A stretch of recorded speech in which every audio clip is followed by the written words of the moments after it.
اس لیے کہ ویسے تو سارے اصول دین چاہے وہ توحید ہو یا عدالت پروردگار ہو، یہ نبوت ہو یا پھر قیامت ہو، یہ چاروں اہمیت رکھتے ہیں، مگر ان چاروں میں جو ہے امامت کی اہمیت خود اپنی بالکل منفرد ہے۔ اگر عقیدہ امامت صحیح ہے تو پھر توحید کا عقیدہ بھی کام آئے گا اور عدالت کا عقیدہ بھی کام آئے گا، نبوت کا بھی عقیدہ فائدہ پہنچائے گا اور قیامت کا بھی عقیدہ فائدہ پہنچائے گا۔ لیکن اگر عقیدہ امامت جو ہے وہ چکنا چور ہو گیا تو پھر کوئی فائدہ نہیں۔ تو اسی عنوان سے بحث یہاں تک پہنچی ہے کہ امام جو ہے وہ خدا بنائے گا، اس کے علاوہ کوئی نہیں بنا سکتا امام۔ اور بات ایک مقام تک آ گئی، اب یہاں پہ ہم لوگ جو پہنچے ہیں وہ یہ کہ امام جو ہے وہ قرآن سے ہم کیسے ثابت کریں گے۔ تو قرآن سے آیتیں ہو گئیں، پرسوں ہم لوگوں نے دیکھا، اور یاد رکھیے گا آپ کے پاس جہاں ساری دلیلیں، کچھ دلیلیں ہمارے پاس عقلی طور پر بھی ہونا چاہیے۔ اگر جیسا کہ پرسوں جو لوگ رہے ہوں گے مجلس میں، ذاکر بھائی مجلس کی، تو یہ مثالیں ان لوگوں کی جو نہیں تھی، باقی لوگ تو جو لوگ ہیں، مثال ہم نے دیا تھا اس میں کہ آخر واقعاً امام کی ضرورت نہیں۔ ہم نے اس دن مثال دیا تھا ڈاکٹر کہ جسم اور روح دو چیزوں سے مل کے بنا ہے ہمارا یہ وجود۔ آپ دیکھیں جسم کی جو بیماریاں ہوتی ہیں وہ بعض بیماریاں ایسی ہیں جو لا علاج ہیں یا ان کا علاج نہیں ہے۔ کورونا ہے، کینسر ہے، اگر آپ کو یہاں ہو گیا تو کاٹ کے نکال دینا، علاج نہیں ہے اس کا ایگزیکٹ کیسے ٹھیک کیا جائے گا۔ کووڈ کی جو ہے واقعاً دوا جو ہے وہ ابھی تک نہیں آ سکی کہ کیا دوا کھلائی جائے کہ صحیح ہو جائے، ویکسین وغیرہ لگائیں وہ ایک الگ مسئلہ۔ سوال یہ کہ جسم کی جو بیماریاں ہیں یہ کیوں آخر لا علاج بنی ہوئی ہیں؟ چونکہ جسم کے جو ڈاکٹرز ہیں، ٹھیک ہے، ان کا علم اگر آپ جا کر کے دیکھیں تو لمیٹڈ ہے۔ اللہ تبارک و تعالیٰ نے ہمارے وجود کے اندر ایک روح بھی رکھی ہے۔ جیسے بیماریاں جسم کو لگتی ہیں ویسے ہی بیماریاں روحوں کو بھی لگتی ہیں۔ اور کر رہے ہیں آپ، جیسے بیماری جسم کو لگتی ہے ویسے ہی بیماری کس کو لگتی ہے؟ روح کو بھی لگتی ہے۔ اب وہ ایک الگ موضوع ہے، خود انشاءاللہ کسی موقع پہ عرض کریں گے کہ روح کی بیماریوں کو پہچانیں گے کیسے، اس کے سمٹمز کیا ہیں، یا جہاں تک ہم کو یاد آ رہا ہے کہ اس پر بیان پچھلے سال کچھ نہ کچھ ہوا ہے، تو آپ جا کے وہاں دیکھ بھی سکتے ہیں، یا اگر موقع رہا کسی دن تو ہم اس کو پھر سے دوہرا دیں گے کہ کس طرح سے ہم پتہ کریں گے۔ تو کہنے کا مطلب کہ روح کی بیماریاں بھی جو ہے وہ کیا ہے، روح بھی بیمار ہوتی ہے۔ تو اگر روح ہے اور روح بیمار ہوتی ہے، چونکہ ہے ہم نے اس لیے کہا کہ بعض لوگ کہتے ہیں روح کا کوئی کانسیپٹ نہیں ہے، بلکہ ہمارا یہ جو جسم ہے جسٹ لائک مشین، گاڑی۔ اب اگر گاڑی میں کوئی روح ہوتی ہے، آپ اسٹارٹ کیجئے، چلنے لگے گی، بند کر دیجیے، بند ہو جائے گی۔ اور جیسے جو ہے کیا کہتے ہیں کہ گاڑی خراب ہوتی ہے، کچھ دن کے بعد بگڑ جاتی ہے، ختم ہو گئی، ویسے ہمارا جسم مرے ورے کا نہیں، زمانے کے گزرنے کے ساتھ ساتھ جسم بگڑ جائے گا، خراب ہو جائے گا۔ ہم اسی طرح سے کیا ہے، قرآن کی آیت ہے نا کہ قالوا ما ہی الا حیاتنا الدنیا، اس دنیاوی لائف کے علاوہ کوئی دوسری لائف وغیرہ نہیں ہے، نہ روح ہے نہ کچھ، کوئی کانسیپٹ نہیں ہے۔ وما یہلکنا الا الدہر، ہم کو کوئی مارے اورے گا نہیں، کوئی ملک الموت نہیں ہے، کوئی خدا موت نہیں دے گا، خود ہی سے ہم بگڑیں گے اور مر جائیں گے۔ کوئی ہمارے اندر جو ہے کہ جیسے گاڑی ہے، گاڑی کے اندر کوئی روح ہے کیا؟ پنکھا چل رہا ہے، کوئی روح ہے کیا؟ یا ہمارا ٹرین ہے، ہاں ہمارا اسٹارٹ کر دیا، انجن چل رہا ہے، تو آپ کیسے ثابت کریں گے کہ ہمارے وجود کے؟ اچھا بات سمجھ میں بھی آتی ہے کہ بھائی آج تک آپ نے کہیں سنا کہ کوئی انسان مر گیا ہو اور بلا وجہ مر گیا ہو؟ نہیں ہوتا نا۔ کیا ہوا صاحب کا دل کا دورہ پڑا، مر گئے۔ کیا ہوا صاحب کڈنی فیل ہو گئی، مر گئے۔ کیا ہوا گردہ خراب ہو گیا، مر گئے۔ دماغ پھٹ گیا، مر گئے۔ نس پھٹ گئی، مر گئے۔ ایکسیڈنٹ ہو گیا، مر گئے۔ کچھ نہ کچھ ہوتا ہے کہ جیسے گاڑی خراب ہوتی ہے، یہ انسان کے جو ہے بلا وجہ آج تک آپ نے نہیں سنا بیٹھے بیٹھے مر گئے۔ اس کا مطلب یہ کہ اس کے علاوہ کچھ ہے نہیں، ایک دم جسٹ لائک گاڑی کی طرح ہے۔ کیسے ہم ثابت کریں گے کہ اس جسم کے علاوہ اس کے اندر بھی ایک چیز پائی جاتی ہے؟ ان کو آپ کیسے ثابت کریں گے؟ تو ان سے آپ یہ کہیے گا جزاکم اللہ، تھینک یو ویری مچ، مگر ذرا آپ اتنا بتا دیجیے ہمیں کہ اگر ہمارا جسم ایک گاڑی کی طرح ہے تو کیا گاڑی کے اندر بھی خواہش پائی جاتی ہے ہماری طرح؟ گاڑی کہہ رہی ہے میں آج پیٹرول نہیں پیوں گی، آج میرا ڈیزل پینے کا من کر رہا ہے، میں آج ڈیزل سے جاؤں گی، آج میں گیس سے چلوں گی۔ یہ گاڑی کو ہم لے جا رہے بنجارہ ہلز، وہ کہہ رہے نہیں آج میں اولڈ سٹی جاؤں گی۔ اپنی کوئی خواہش ہے اس کی؟ جبکہ انسانوں کے اندر کیا اپنی آرزو پائی جاتی ہے، اپنی خواہش پائی جاتی ہے۔ اس کا مطلب کہ جسم کے علاوہ بھی کچھ ہے وجود کے اندر، جسم کے علاوہ بھی کچھ اندر ہے جس کو آپ نفس کہتے ہیں، جس کو آپ روح کہہ لیجئے، وہ نہیں مرتی، وہ باقی رہتی ہے۔ تو جیسے جسم بیمار ہوتا ہے ویسی روحیں بھی بیمار ہوتی ہیں، پتہ نہیں چلتا، وہ ایک الگ مسئلہ ہے۔ کہتے ہیں جسم کیا پسند ہے کھانے میں آپ کو؟ آپ کو نان ویج، آپ کو کچھ بھی مل جائے اللہ کے بندے۔ جب بیمار ہوتا ہے جسم تو وہ چیزیں جو آپ کو پسند ہیں بیماری کے عالم میں اچھی لگتی ہیں۔ بدن آپ کو بریانی پسند ہے، جب آپ کا جسم بیمار ہو جاتا ہے تو بریانی پسند آتی ہے؟ آپ کیا کہہ رہے تھے؟ اور مٹن بریانی، جب جسم بیمار ہوتا ہے یہ مٹن بریانی اچھی لگتی ہے؟ کہیے مولانا کھانا تو چھوڑیے، جب جسم بیمار ہو جاتا ہے بات اچھی نہیں لگتی، آپ کھانے کی بات کر رہے ہیں۔ تو اس کا مطلب کہ یہ پتہ چل گیا کہ اگر جسم بیمار ہے وہ چیزیں جو جسم صحیح ہونے کی صورت میں اچھی لگتی ہیں وہ بری لگنے لگتی ہیں۔ اب اگر پتہ کرنا ہو کہ روح بیمار ہے یا نہیں ہے تو پہلے پتہ کرو روح کی غذا کیا ہے، پھر دیکھو وہ غذائیں اچھی لگتی ہیں یا خراب لگتی ہیں۔ روح کی غذا کیا ہے؟ وَمَا خَلَقْتُ الْجِنَّ وَالْإِنسَ إِلَّا لِيَعْبُدُونَ۔ روح کی غذا عبادت ہے، نماز ہے، روزہ ہے، حج ہے، زکوٰۃ ہے۔ کہ اگر یہ روح کی غذائیں روح کو اچھی لگتی ہیں سمجھیے روح صحیح ہے، عبادت میں لطف آ رہا ہے سمجھ لیجیے کہ روح اچھی ہے، سمجھ گیا۔ اور اگر عبادت میں لطف نہیں ہے تو یا کبھی کبھی لطف اس بنیاد پر بھی ہے کم سے کم 4 لوگ تو متقی سمجھیں گے تب اور زیادہ خراب ہے۔ یعنی اگر عبادت واقع عبادت سمجھیں تو ہماری روح ہے، ورنہ کہیں نہ کہیں روح میں کوئی نہ کوئی خرابی پائی جا رہی ہے۔ ایک مسئلہ یہ ہے۔ دوسری چیز یہ کہ ٹھیک ہے علاج کیسے ہوگا؟ اب میں آیا اپنے موضوع پہ کہ جب جسم بیمار ہوتا ہے جسم کے ڈاکٹر کے وجود کی ضرورت ہے یا نہیں؟ میں نے کہا کہ جسم کا جو جسم کی بیماریاں ہوتی ہیں لا علاج کیوں بنتی ہیں؟ چونکہ جسم کے ڈاکٹرز کا، پرسوں یہی مثال دیا تھا ہم نے ڈاکٹر کی کہ جسم کے ڈاکٹرز کا علم کیا ہے؟ محدود ہے، مگر روح کے ڈاکٹروں کا علم کیا ہے؟ لامحدود ہے۔ روح کے ڈاکٹروں کے پاس علم لدنی ہے۔ روح کا ڈاکٹر کون ہے؟ روح کے ڈاکٹر محمد ہیں، روح کے ڈاکٹر علی ہیں، روح کے ڈاکٹر حسن ہیں، روح کے ڈاکٹر حسین ہیں۔ یہ چہاردہ معصومین علیہم الصلاۃ والسلام کو خداوند عالم نے کاہے کے لیے بھیجا تھا؟ روحوں کو پاک کرنے کے لیے، تزکیہ نفس کرنے کے لیے، وجود کو پاک کرنے کے لیے۔ اور کہہ رہے میں تو کہنے کا مطلب یہ ہے کہ جب تک روح موجود ہے، جب تک روحوں کی بیماریوں کا امکان پایا جاتا ہے اس وقت تک کوئی ہونا چاہیے نہیں ہونا چاہیے کہ جو ان روحوں کی بیماریوں کا علاج کرتا رہے۔ یعنی جملہ بدل دیں، جب تک مریض موجود ہے شفا دینے کے لیے ڈاکٹر کا وجود ضروری ہے یا نہیں ہے؟ ڈاکٹر کا وجود ضروری ہے۔ اب اسی لیے آپ دیکھیں کہ جب ہم کو کوئی بیماری چاہے روحانی ہو یا جسمانی ہو تو کہیں سے ہم کو کوئی شفا نہیں ملتی، ہم کہاں چلے جاتے ہیں؟ اسی روح کے ڈاکٹر کے پاس۔ یہ کیسے ہو رہا ہے؟ آپ گئے وہاں پہ امام کے روضے پہ آپ بوسہ لے رہے ہیں، چوم رہے ہیں، یہ کیسے شفا مل جائے گی؟ اچھا یہ بتائیے ڈولو 650 کیوں آصف بھائی؟ ڈولو 650 میں کون سا اثر پایا جاتا ہے؟ بخار ٹھیک کرے گا اور سر درد چلا جائے گا۔ اتنا دن ہو گیا اتنا تو معلوم ہی ہوگا۔ یہ ڈولو 650 کا جو اپنا اثر ہے یہ اس کا اپنا ذاتی ہے یا کسی نے رکھا ہے اس کے اندر؟ کس نے رکھا؟ اگر آپ کہتے ہیں ڈولو 650 کا اثر اپنا ذاتی ہے تو کیا کائنات میں 2 چیزیں پائی جا رہی ہیں جس کا اثر اپنا ذاتی ہے؟ ایک خدا کا اور ایک ڈولو 650 کا؟ 2 طاقت نہیں ہو سکتی کائنات میں۔ اس کا مطلب وہ خدا ہے جو ہر شے میں شفا رکھتا ہے۔ اسی لیے جب آپ دوا کھاتے ہیں تو کیا کہتے ہیں؟ یا اللہ شافی یا کافی، پروردگار یہ دوا کچھ نہیں ہے، شفا تو دینے والا ہے۔ وَإِذَا مَرِضْتُ فَهُوَ يَشْفِينِ، جناب ابراہیم علیہ السلام نے دعا کی، پروردگار جب میں بیمار ہوتا ہوں تو شفا تو دیتا ہے۔ تو عزیزو جو خدا ڈولو 650 میں شفا رکھ سکتا ہے وہ علاوہ سر توق میں امام کے توق میں شفا کیوں نہیں رکھ سکتا؟ وہ عباس علیہ السلام کے پرچم میں شفا کیوں نہیں رکھ سکتا؟ رکھ سکتا نہیں رکھ سکتا؟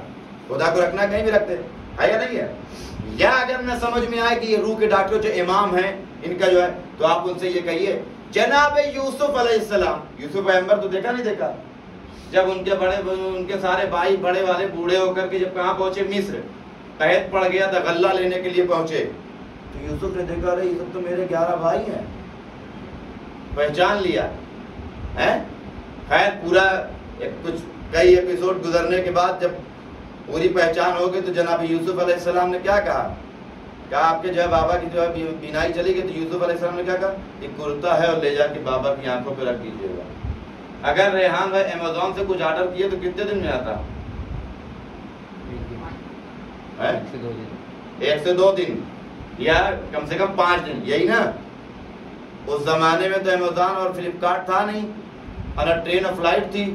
جناب یوسف علیہ السلام کرتا دیں گے، گھوڑے سے اور اونٹ سے سواری جا رہی ہے، کتنے دن میں یہ مصر سے قافلہ کنعان تک پہنچے گا؟ 15 دن 1 مہینہ۔ تو جب یہ کرتا پہنچے گا تب نہ یعقوب کی آنکھوں پہ رکھا جائے گا، جب رکھا جائے گا تب نہ یعقوب کی بینائی پلٹے گی۔ یہ 15 دن اور دیر ہوگی یا نہیں ہوگی؟ اچھا جناب یوسف علیہ السلام کون ہے؟ نبی خدا۔ نبی خدا اگر اللہ کی بارگاہ میں دعا کرے تو قبول ہوگی یا رد ہو جائے گی؟ قبول ہو جائے گی۔ اگر اپنے باپ کے لیے کریں تو قبول ہوگی یا رد ہوگی؟ تو جناب یوسف علیہ السلام کو اپنے باپ کے لیے دعا کرنا چاہیے تھا نہیں کرنا چاہیے تھا؟ یہ کرتا بھیجنے کا کیا کانسیپٹ ہے بھائی؟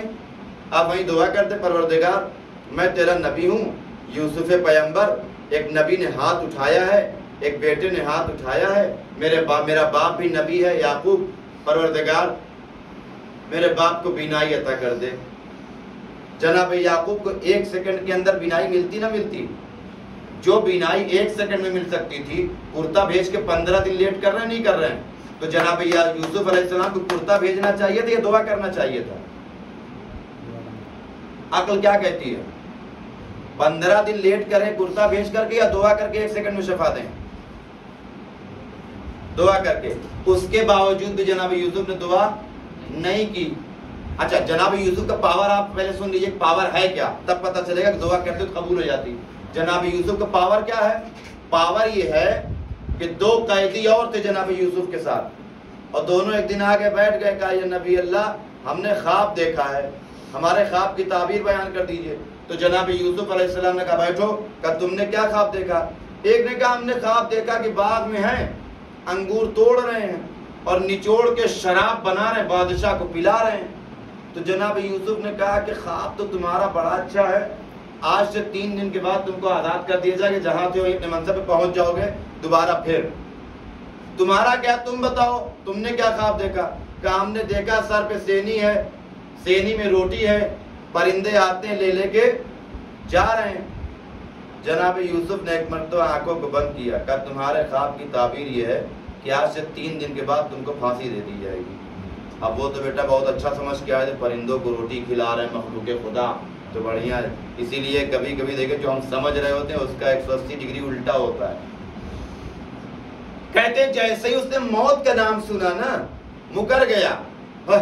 یوسف کو دیکھو، ہم نے کوئی خواب ہی نہیں دیکھا تھا، جھوٹ کر، ہم تو اپریل فول بنا رہے تھے، مذاق کر رہے تھے ہم تو۔ یوسف نے ایک جھوٹے خواب کی تعبیر سنا دی ہے۔ ایک مرتبہ یوسف علیہ السلام سنو، دیکھا ہو یا نہ دیکھا ہو اب ہم کہہ چکے۔ جیسے ہی یوسف نے کہا کہ اب ہم کہہ چکے، قرآن نے پڑھ کے ان کو سرٹیفکیٹ دے دیا، ایھا صدیق، آئے وہ کہ جو صدیق ہے۔ تو اس کا مطلب مسلمانوں کو یہ سمجھنا چاہیے، صدیق وہ ہوتا ہے، سچ بولنے والے کو نہیں کہتے، جو کہہ دیتا ہے وہی سچ ہو جائے وہ صدیق ہوتا ہے۔ اب طے کر لیں لوگ کہ صدیق کون ہے۔ اسی لیے ہم کہتے ہیں صدیق اکبر علی، علی، کیونکہ علی نے جو کہا وہ ہوا۔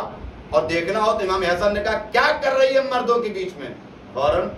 تو اب آپ انصاف بتائیے، جناب یوسف کا پاور آپ کو پتا چلا کیا ہے؟ پاور یہ ہے کہ اگر خدا کہتا ہے میرے نبی تم نے کہہ دیا تو ہو کے رہے گا۔ جب جناب یوسف کا یہ پاور ہے تو یہ پاور اپنے باپ کے لیے کیوں نہیں یوز کیا آپ نے؟ پروردگار میرے باپ کو بینائی عطا کر دے، باپ کے لیے نہیں، کہ 15 دن اور لیٹ کر رہے ہیں۔ ابھی جو ہے ہم کہیں کہ جائیے آپ کے باپ کی طبیعت بہت زیادہ خراب ہے، ذرا نکڑ سے دوا لے آئیے آپ، اور آپ وہاں ہم نے دیکھا بالکل لیٹ کر رہے ہیں، ٹہلتے ٹہلتے دھیرے دھیرے یار باپ سے محبت نہیں، کوئی جا کے جھٹ سے آتے، آپ دوڑتے ہوئے لے کر کے آتے دوا، اتنی دیر کر رہے ہیں، باپ سے محبت نہیں ہے. ہر انسان سوچے گا نہیں سوچے گا. یوسف جب آپ کے پاس پاور تھا، پاور نہ ہوتا تو کوئی بات نہیں ہے، جب پاور تھا تب باپ کو 15 دن کیوں اندر رکھا آپ نے؟ اب سمجھ میں آیا کہ اللہ نے 1,24,000 انبیاء میں سے صرف 26 سے 28 نبیوں کا ذکر قرآن میں کیوں کیا.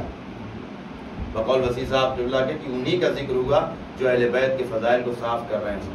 عجب نہیں یوسف کہیں گے تم ہمارے اوپر اعتراض کر رہے ہو، آنے والی قومیں تمہارے اوپر اعتراض کریں گی جب تم عباس کے علم سے شفا لو گے تو ان کو جواب دے دینا کہ جب یوسف کا کرتا شفا دے سکتا ہے عباس کا علم بھی شفا دے سکتا ہے. لیکن یہاں ایک مسئلہ یہ آئے گا کہ عباس کا علم آپ نے لیا کرشنا کلاتھ اسٹور سے کپڑا بنایا، اور یوسف کا کرتا ارے بھائی اس کو پہنے تھے، اس پہ پسینہ لگا تھا، یوسف کی خوشبو تھی، تو کرشنا کلاتھ اسٹور کا کپڑا نیا، اس سے کیا اثر پیدا ہو جائے گا؟ تو ان کو پھر جواب دے دیجئے گا کہ ٹھیک ہے اس میں یوسف کا پسینہ تھا، یوسف کی خوشبو تھی، نبی کا پسینہ، نبی کی خوشبو. تو ان کو آپ جواب دیجئے آپ کے ابا کیا نام ہے؟ سکندر علی. اگر یہ کہیں سکندر بیٹا تو بدتمیز کہے جائیں گے نہیں کہے جائیں گے؟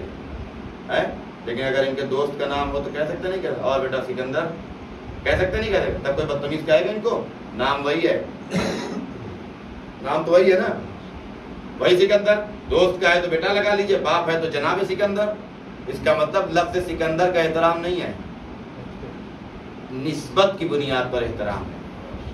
لفظ سکندر کا احترام چونکہ سکندر باپ کی طرف تھا احترام کے لائق تھا. سکندر دوست کا نام ہوگا تو کوئی احترام کرنے کی ضرورت نہیں ہے. جب کچھ الفابیٹس اگر نسبت کی بنیاد پر احترام پا سکتے ہیں تو کپڑا نسبت کی بنیاد پر احترام کیوں نہیں پا سکتا؟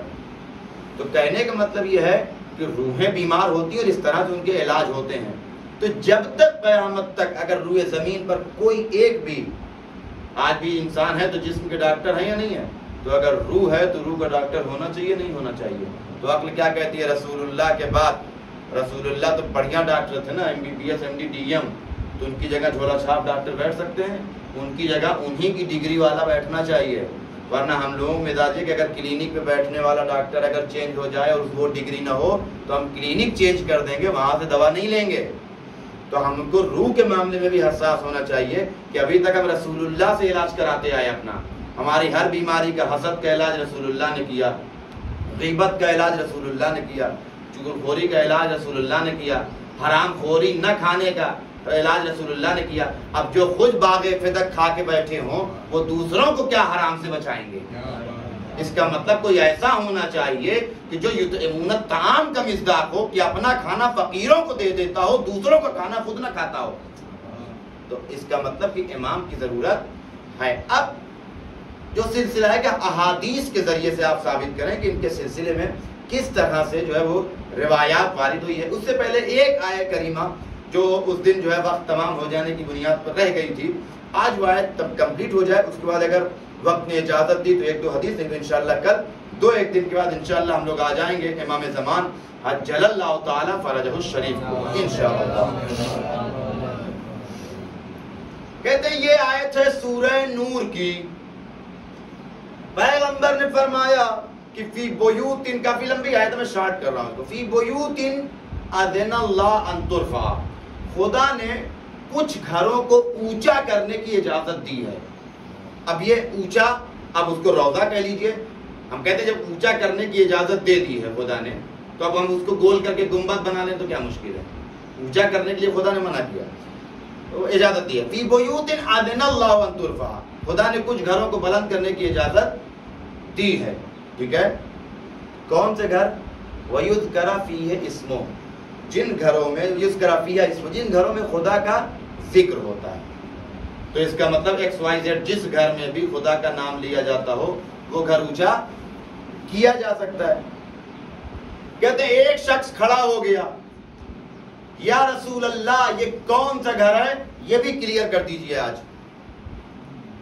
تو رسول اللہ نے کہا کہ بیوت الانبیاء، وہ کس کے گھر ہیں؟ انبیاء کے گھر.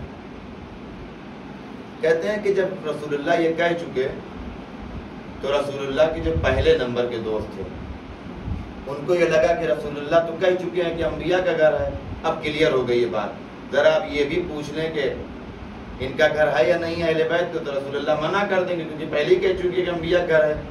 اب رسول اللہ پوچھیں گے یا رسول اللہ علی کا گھر ہے یا نہیں ہے، تو رسول اللہ منع کر دیں گے، ایک دم کلیئر ہو جائے گا۔ جبکہ خدا کبھی کبھی ہے کرواتا ہے، تم پوچھو سوال کرو۔ کہتے یہ پہلے صاحب کھڑے ہو گئے، اب میں نام نہیں لوں، کہتے یا رسول اللہ ھذا البیت منہا، اور اشارہ کیا کدھر؟ علی کے گھر کی طرف۔ یا رسول اللہ علی کا گھر بھی اس میں شامل ہے یا نہیں ہے؟ تینوں نے کیا سمجھا تھا کہ رسول اللہ پہلے کہہ چکے کہ انبیاء کا غیر مراد ہے، تو رسول اللہ کہیں گے نہیں یہ نہیں ہے۔ رسول اللہ نے کہا کہ جو ہے وہ ہاں ہاں بالکل، ہمیں یہ گھر تو سب سے افضل ہے۔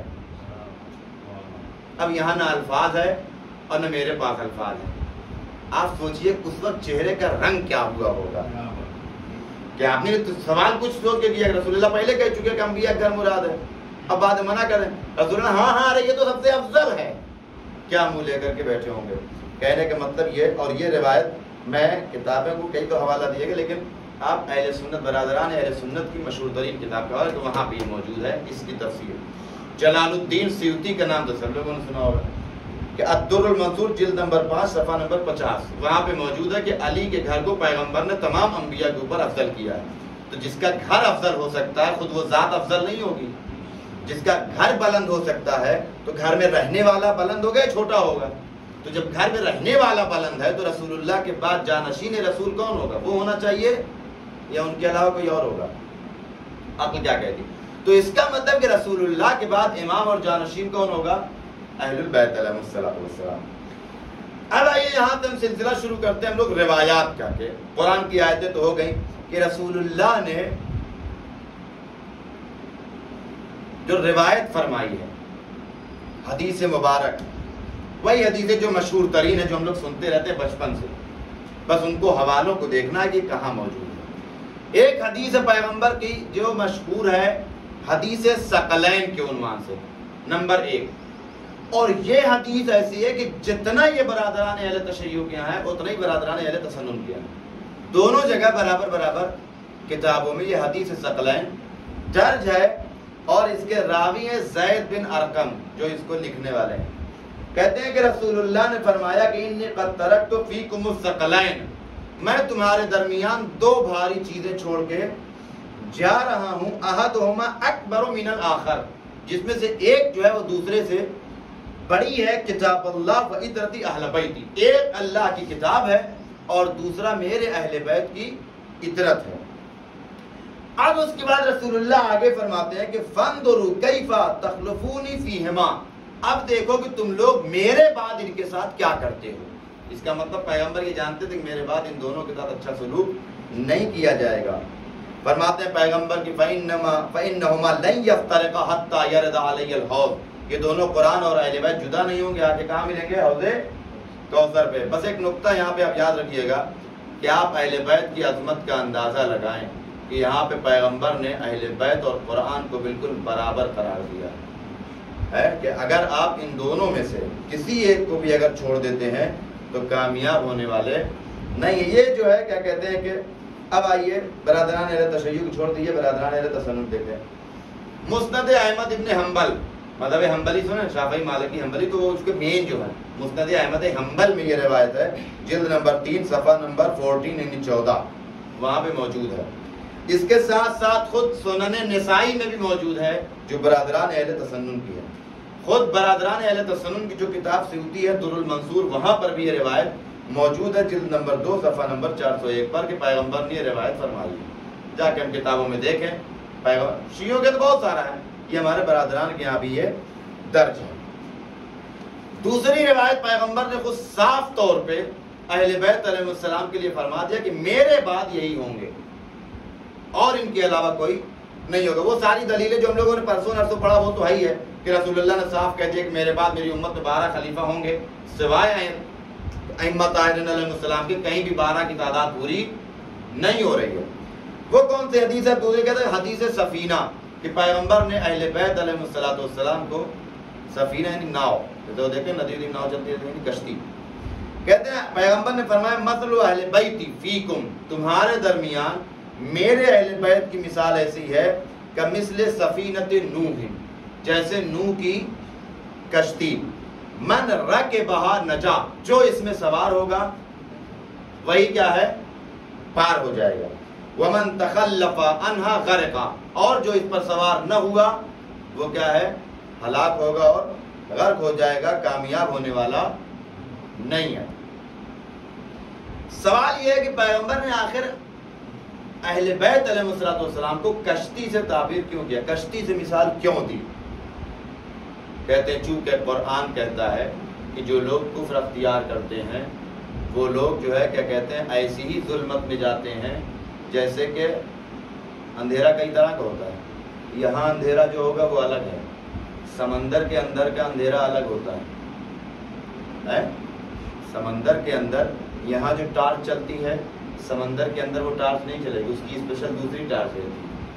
قرآن نے کہا کہ چونکہ جو لوگ کفر اختیار کرتے ہیں وہ ایسی گمراہی میں جاتے ہیں جیسے سمندر کے اندر گمراہی ہوتی ہے، ٹھیک ہے؟ تو چونکہ مثال قرآن نے سمندر کی دی ہے تو اگر کوئی سمندر میں گمراہ ہوا ہے تو صرف کشتی نجات دے سکتی ہے، فور ویلر وہاں نہیں پہنچے گی۔ سمندر میں نہ ٹرین چلتی ہے، سمندر میں نہ بائک چلے گی، سمندر میں نہ گاڑی چلے گی، سمندر میں چلتی ہے تو کیا چلتی ہے، کشتی چلتی ہے۔ تو چونکہ اگر کوئی کفر اختیار کرتا ہے تو وہ نہیں پار ہو سکتا، گویا کہ وہ سمندر والی گمراہی میں ہے تو وہ نہیں پار ہو سکتا جب تک کہ کشتی پہ نہ سوار ہو جائے، اور اہل بیت علیہ السلام اسی کشتی کا نام ہے۔ یعنی اگر کوئی کفر اختیار کرتا ہے تو سوائے اہل بیت کے اور کہیں اس کو نجات ملنے والی نہیں ہے۔ تیسرا یہ ہے کہ اگر آپ جا کے دیکھنا چاہیں کہ رسول اللہ کے بعد جانشین کون ہوگا تو فضائل کے عنوان سے خود ان کی شان میں جو زیارتیں وارد ہوئی ہیں، ٹھیک ہے، بہت ساری زیارتیں، جس میں سے ایک زیارت بہت مشہور ہے جو امام علی نقی علیہ السلام نے جو ہے فرمائی ہے، وہ ہے زیارت جامع کبیرہ۔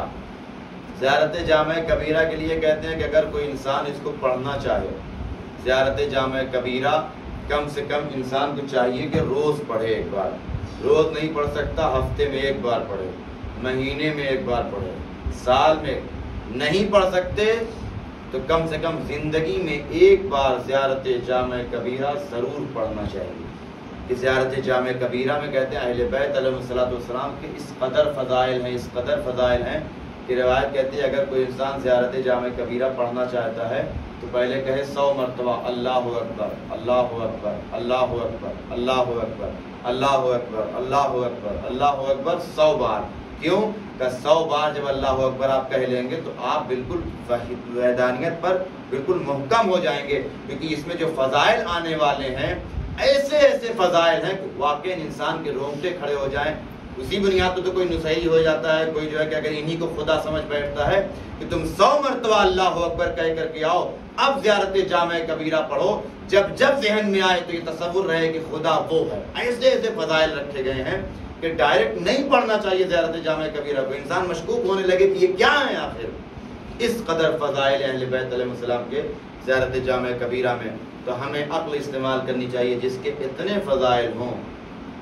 رسول اللہ کے بعد جانشین ان کو ہونا چاہیے یا ان کو ہونا چاہیے کہ جو کہتے تھے کہ اگر علی نہ ہوتے تو ہم ہلاک ہو جاتے۔ اب اس کے بعد انشاءاللہ ایک دو موضوع اور ہے کہ جو جناب زہرا سلام اللہ علیہا کے عنوان سے بات آئے گی کہ ساری باتیں چھوڑ دیجئے، رسول اللہ کے بعد 75 دن یا 95 ڈیز تک جو بی بی زندہ رہیں، اتنے دنوں تک بی بی کا امام کون تھا، یہ انشاءاللہ کل سے بات آئے گی۔ اللہم صلی علی محمد و آل محمد وعجل فرجہ۔